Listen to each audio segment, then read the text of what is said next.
How to hide friends on Facebook. First, open the Facebook. Access the menu. Tap on the three lines that you can see at the top left corner of your screen.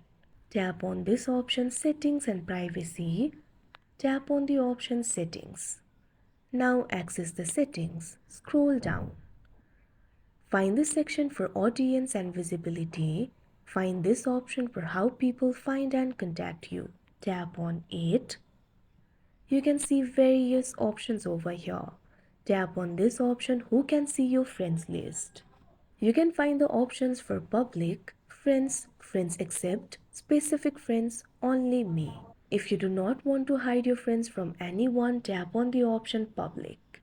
If you want to hide it from the public but show it to your friends, tap on the option friends. Likewise, if you want to hide it from specific friends, tap on the option friends accept. Now select the friends. Likewise, tap on the option specific friends in order to show to some friends. Select the friends.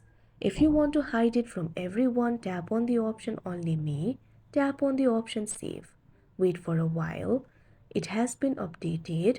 Now people will not be able to see your friends list. So like this, you'll be able to hide your friends on Facebook. That's it for this video. Thank you for watching.